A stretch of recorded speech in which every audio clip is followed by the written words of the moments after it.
Alright, so I was drinking a lot of rum and I had my story organized, but I feel like I don't know where it's going to go. But it's really just talking to ones and ones and being friends and just sharing, right? Yes, sir. Right? Yes, sir. So I don't need to feel nervous, right? No. And I don't need to feel like this is a stage show and then leave me for close the show. Give me the story, man. Alright. Give me the story, man. Alright, so the theme is where you're coming from, right? And I need to be here, sorry. It's where you're coming from, and I want to share where I'm coming from, and I want to call this story The Power of Passion and Perspective. Alright, so I got introduced to music through my father, right? Big up my pops, you know, so he used to carry me to all different kinds of music events as a child. I got to stage show, I go Ring Road as a little 6-year-old wind up, you know what I mean? You go to, yeah, as a youth, you go into different events, you know, but still opera stuff, street dance, stage show, everything that showed you the full scope of music. But he came from humble beginnings, so in his you know, priorities always education, but then you must be exposed and cultural. So, you know, I go Vaz, you know, we're top Vaz and, you know, we're a bright youth and thing, but I was an only child. So most times when I went to school, it was more for socializing more than doing schoolwork. I could have get away with that at Vaz, but then you drop in a campion now. Rough.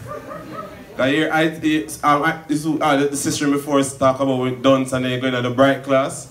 When you drop in a campion, you know, even just going number one is like either 5, 10, 50, you just slide in each report, you just slide down till you end up like a part with the worst of the class, you know, in the 30s, you know, in a good way in the 30s.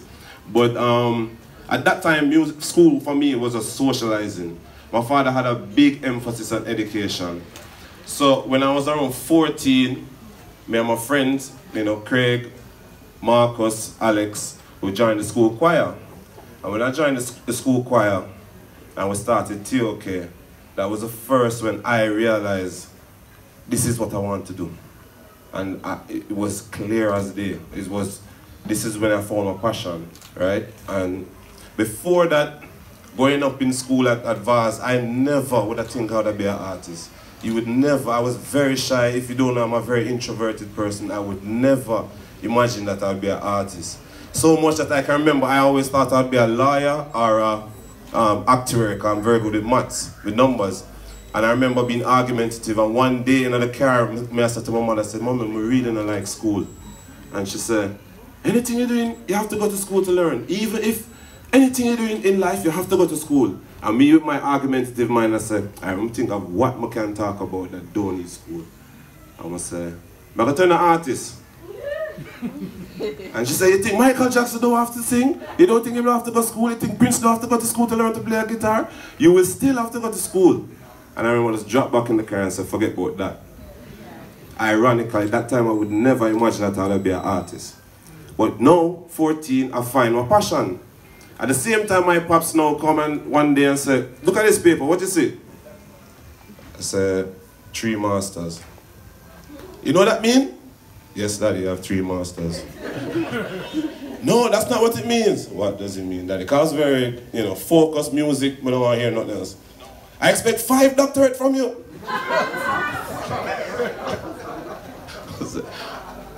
I said, the only doctor is me, want to go shocking vibes, go see if I can meet the doctor and see if he can give me a bus. That's the only doctor me know about right now. But this was the pressure that was on. So, even though he himself wanted to may have done music in his time, being the eldest of 11, education, he must have to fight for stay in school, grants to get him first masters and scholarship and everything, and work hard. And he said to me, I think you're brighter than me because you're a champion and you're brighter than when I was at your age, so I expect 5 doctorates from you. But in my perspective, that's not what I wanted to do. I was very passionate and focused about being that. And when you're passionate, it leads you to a sense of purpose, and it leads you to be persistent at what you're doing. So, long story short, I start going bad now, fail my subject, them at CXC, start smoke weed. Any weed smokers in the house, by any chance? And then you start as a teenage rebellion by any chance? Yeah, I'm one of those. In a good company. Alright. And this going on TV, and like my image clean now, you know, but too late. Alright, so anyway, so long story short now, my father, and big up Craig in the house. Now, I used to always do, yeah, big up Craig to you, round of applause for Craig to you in the house. I'm okay, brother. So I used to give a lot of trouble.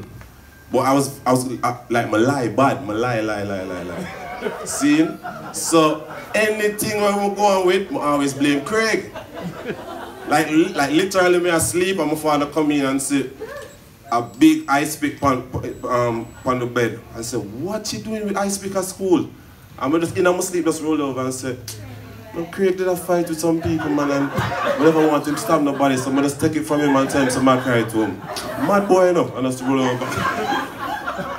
True story, ask Craig. Till the point when the family finally meet Craig, they want to look on Craig like, oh, it's you. See? But at the same time, one day him come in and him smell weed in the place. I said, Craig, them come and up on the veranda, man. And I smoke weed and the smell coming out of the front room, I know my room and thing. And him could have tell us I was talking beer, so him said, listen to me. Just make sure I don't come back in this house and I ever smell weed again. That's it. I said, alright. Fast forward another year. Now him start go like my mother is doing her MBA and him always stay in town the weekends when my mother's studying. So sometimes I have the house to myself. So now, me now, girlfriend, naked, chalice, I hear the car pull up in at the front. Brother, first of all, by the time I turn so my girl gone. See, she bad. But there's no way I can get the smoke out, right? So him come in and him just look for me, and just say, pack your bags. I'm gonna say, no, please, Ray, I'm gonna try everything. I'm say, pack your bags. I've grown into this moment, this is your moment. I have some way like talk like Moses to the people. I've grown into this moment, this is your moment, go out and live. So, joke this. Serious. But at the same time, me have a rebellious side, so I said to myself, so, alright, what you have to go on? Because, you know, I have a personality, like if you tell me that I can't do it, that's even more motivate me to show you so I can do it, right? So, we move down to Alistair. God rest in peace, Alistair father, Mr. McCullough. Mr. McCullough was like a father to TOK. Him take me in, cause Flex father kick him out of the house. So it's like a TOK house. Craigie T, I take grandma car and drive, come over. Sometimes I go to Craig's house and we focus. But the thing is that we focus. We never felt like, you know, when you're, I might be digressing, but what I'm talking about is when you have a passion, you have a purpose. When you get up, you know, so this may I work on. And the four of us, ironically, I never have any siblings growing up. So I felt like this is a family, TOK, and I felt like, yo, we're on a mission. Boom, we start, so me and my pop stop talk for like around 4 years when I deal. During that time now, me decided to make this thing work.